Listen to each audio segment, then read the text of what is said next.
بسم اللہ الرحمن الرحیم الحمد للہ وکفی وسلام علی عبادہ الذین اصطفی اما بعد فاعوذ باللہ من الشیطان الرجیم بسم اللہ الرحمن الرحیم ورتل القرآن ترتیلا۔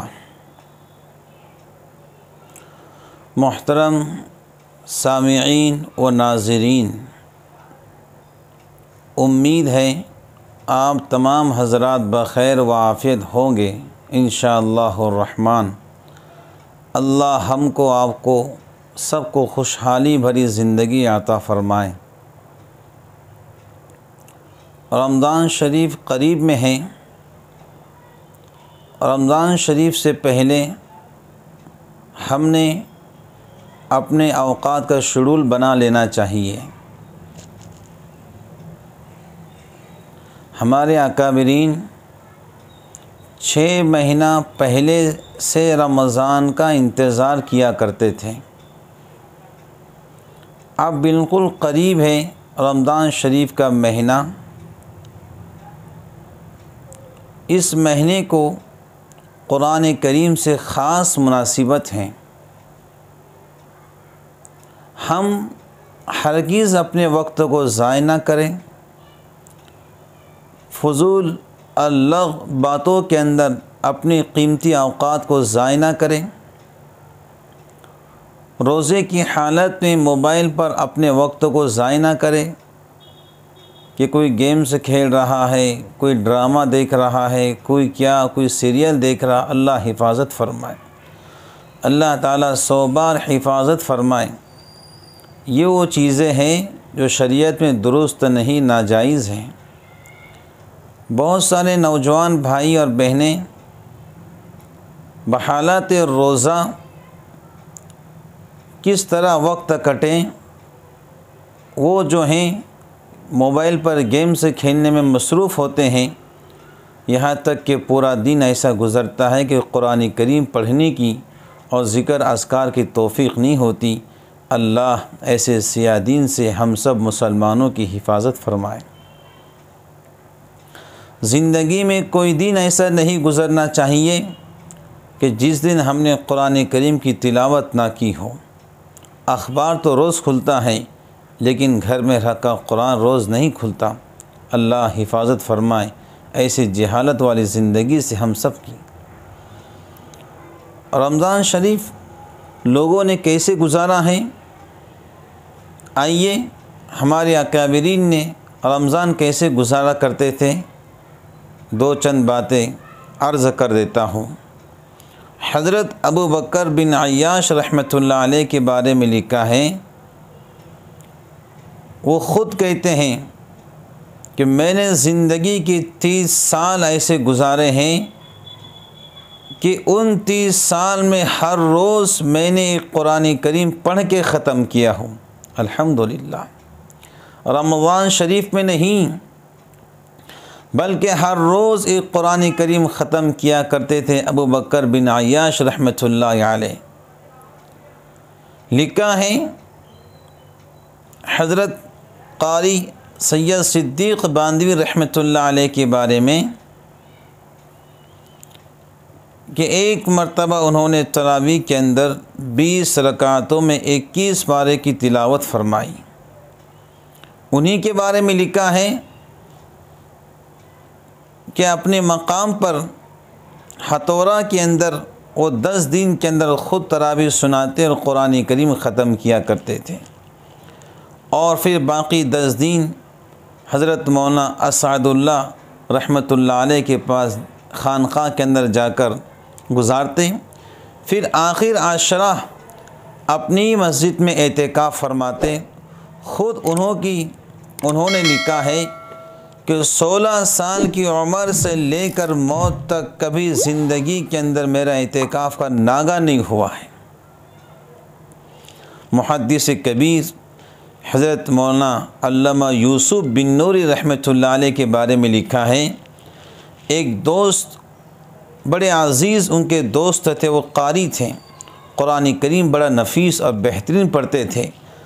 حضرت علامہ مولانا یوسف بن نوری رحمۃ اللہ علیہ نے اپنے دوست قاری صاحب سے کہا، رمضان شریف کا مہینہ ہے، اگر باتیں کرتے رہیں گے تو رات یوں ہی گزر جائیں گی، آؤ آپ قرآن پڑھیں، میں آپ کو قرآن سنتا ہوں۔ لکھا ہے کتابوں کے اندر، قاری صاحب نے قرآن کریم پڑھنا شروع کیا، علامہ یوسف بن نوری رحمۃ اللہ علیہ آپ کے پیچھے قرآن سنتے رہے، یہاں تک کہ 2 رکعت نفل کی نیت باندھی، سحری کے وقت میں قاری صاحب نے مکمل قرآن کریم پڑھ لیا۔ شروع الف لام سے کیا تھا، والناس پہ سلام کو پھیرا، 2 رکعت میں پورا قرآن کریم پڑھ لیا۔ کیا عشق تھا لوگوں کو قرآن کریم سے، کیا محبت تھی ہمارے اکابرین کو اور ہم سے پہلے مسلمانوں کو قرآن کریم سے۔ حضرت مولانا یحییٰ کاندھلوی رحمۃ اللہ علیہ کے بارے میں لکھا ہے کہ وہ جو ہیں قرآن کریم بہت زیادہ پڑھتے تھے، 3 روز میں کاندھلہ میں قرآن کریم ختم کرنے کا آپ کا معمول تھا۔ جس سال آپ کا وصال ہوا اس سال رمضان شریف میں آپ نے جو ہے پورا قرآن کریم ایک شب یعنی ایک رات میں ختم کیا۔ پڑھنے والوں نے قرآن کریم سے بڑی محبت کی ہے۔ رمضان شریف کا مہینہ آ رہا ہے، ہم ہر چیز سے فارغ ہو کر اپنے آپ کو قرآن کریم کی طرف لائیں، دن رات اور چلتے اور پھرتے قرآن کریم کی تلاوت کرتے رہیں۔ حدیث پاک میں آتا ہے کہ جس بندے کو قرآن کریم کی تلاوت کرتے کرتے دعا کرنے کا وقت نہیں ملتا، اللہ تعالیٰ دعا کرنے والے سے بہتر عطا فرماتے ہیں۔ لوگوں نے قرآن کریم بڑی محبتوں سے پڑھا ہے۔ حدیث پاک میں آتا ہے جب کوئی قرآن کریم محبت سے پڑھتا ہے تو اللہ کے فرشتوں کا عالم یہ ہوتا ہے جو قرآن کریم پڑھتا ہے اس کے اتنے قریب آتے ہیں، اتنے قریب آتے ہیں، یہاں تک کہ جو قاری قرآن کریم پڑھتا ہے وہ فرشتہ اپنا ہونٹ پڑھنے والے کے ہونٹ پر رکھ دیتا ہے۔ ایک حدیث میں آتا ہے جو قرآن کریم تجوید کی رعایت کے ساتھ اور ترتیل سے بہترین انداز میں پڑھیں تو قاری قرآن کے منہ سے نور نکلتا ہے جو فرشتہ اپنے منہ میں داخل کرتا ہے۔ حدیث پاک میں آتا ہے کہ دنیا کے لوگ گانے والے کا گانا اتنے غور سے نہیں سنتے جتنے غور سے اللہ تعالیٰ اس قاری قرآن کی تلاوت کو سنتے ہیں جو محبتوں کے ساتھ میں قرآن کریم پڑھتا ہے۔ جناب رسول اللہ صلی اللہ علیہ وسلم کے مجلس میں ایک صحابی آئے، اللہ کے نبی نے کہا کہ بھائی تم نے رات میں قرآن کی تلاوت کی؟ جی حضرت تلاوت کی۔ اللہ کے نبی پاک علیہ السلام نے فرمایا جو تم نے رات میں قرآن کریم کی تلاوت کی اور آپ قرآن کریم پڑھ کے روتے رہیں، آپ کو روتا دیکھ کر آسمان کے سارے فرشتے رونے لگ گئے۔ سبحان اللہ، کیا قرآن کی تلاوت تھی، وہ قرآن پڑھ کے روتے تھے، ان کو دیکھ کر آسمان کے فرشتے رویا کرتے تھے۔ کیا عشق سے قرآن پڑھا ہوں گا اور کیا محبت سے قرآن کریم پڑھا ہوں گا۔ چھوٹا سا صحن ہے، قریب بچہ لیٹا ہوا ہے، ایک صحابی نفل نماز پڑھ رہے اور قرآن پاک کی تلاوت کر رہے ہیں، نفل نماز پڑھے قرآن پاک کی تلاوت کر رہے ہیں۔ جب اونچی آواز سے اونچا قرآن پڑھتے تو قریب میں ان کا گھوڑا بندھا ہوا تھا، بچہ یحییٰ لیٹا ہوا تھا، ڈر ہوا کہ میں اونچی آواز سے تلاوت کرتا رہوں کہیں گھوڑا بتک کر میرے بچے کو نقصان نہ پہنچا دے، تو وہ صحابی رسول کبھی قرآن کریم آہستہ پڑھتے، کبھی اونچی آواز سے پڑھتے، یہاں تک کہ صبح صادق کے وقت انہوں نے دیکھا کہ ان کے سر سے دور آسمان کی طرف کچھ روشنیاں جا رہی ہیں۔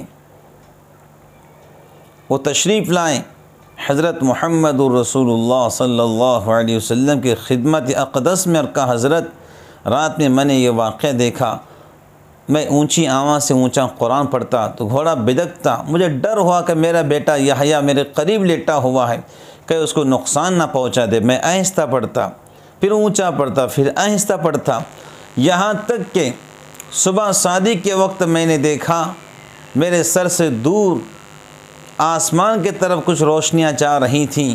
اللہ کے رسول صلی اللہ علیہ وسلم نے فرمایا، او میرے پیارے صحابی، وہ اللہ کے فرشتے تھے جو تمہارا قرآن سننے آسمان سے آئے تھے۔ خدا کی قسم، اگر تم اونچا قرآن ایسی ہی اونچی آواز سے پڑھتے رہتے، آج مدینہ پاک کے لوگ اپنی آنکھوں سے اللہ کے فرشتوں کو دیکھ لیتے۔ تو نوجوانوں، بہنوں اور بھائیوں، سامعین و ناظرین، بزرگان دین، مائیں، سب سے پرخلوص گزارش ہے خدا کے لیے اس رمضان کے وقت کو کھانے اور پینے، آرام کرنے اور موبائل پر گیم کھیلنے، غیبت اور کینے میں مت گزاریے۔ وقت بہت کم بچا ہے، زندگی کا بھروسہ نہیں، کب زندگی ساتھ چھوڑ دے، کب زندگی کا سورج غروب ہو جائے، پتہ نہیں کس گلی میں زندگی کی شام ہو جائے۔ انسان کہتا ہے یہ میرا وہ میرا، بھائی تیرا کچھ بھی نہیں ہے۔ زندگی پتہ نہیں کب ختم ہو جائے، کیسے وبائی امراض چل رہا ہے، کتنے لوگ موت کے منہ میں جا رہے ہیں۔ اللہ سب کی مغفرت فرمائے، اللہ ہم سب کی حفاظت فرمائے۔ آئیے، بہترین وقت اللہ نے دیا ہے، اپنے پیارے رب سے دعا کریں، پیارے اللہ ہمیں قرآن کریم کی تلاوت کے ساتھ وابستہ رکھیے، ہمیں قرآن کریم کا عاشق بنائیے، ہمیں قرآن کریم سے محبت کرنے والا بنائیے۔ ہم بھی قرآن کریم پڑھیں گے۔ حدیث شریف میں آتا ہے روزہ اور قرآن کریم یہ دونوں شفاعت کریں گے، روزہ اور قرآن کریم دونوں شفاعت کریں گے اللہ کریم کے پاس۔ روزہ کہیں گا پیارے اللہ گرمی کی شدت کے اندر اس بندہ بھوکا اور پیاسا آپ کے واسطے رہا، مغفرت فرما دیجئے، جنت کا داخلہ دے دیجئے، جہنم سے آپ کے اس بندے کو بچا لیجئے جس نے گرمی کی شدت کے اندر بھوکا اور پیاسا آپ کے واسطے رہا۔ قرآن کریم کہیں گا پیارے اللہ دنیا کے لوگ آرام کرتے تھے، یہ رات میں اٹھ کر مجھے پڑھتا تھا، شفاعت کر دیجئے، جہنم سے بچا لیجئے، جنت میں داخل کروا دیجئے۔ اللہ کریم روزے کی شفاعت قبول کریں گے، قرآن کریم کی شفاعت قبول کریں گے۔ بلکہ حدیث میں آتا ہے تم قرآن کریم زیادہ پڑھو، تم قبر میں جاؤ گے تو قرآن کریم اور نماز انسان کی شکل میں قبر کے اندر تمہارے پاس تمہارے سرہانے آ کر کھڑے رہیں گے اور کہیں گے ہم کو پہچانتے ہو؟ تو مردہ کہیں گا تم کون؟ تو نماز کہیں گی میں نماز ہوں جو آپ سردی گرمی کے اندر اور برسات میں پڑھا کرتے تھے، کبھی چھوڑتے نہیں تھے۔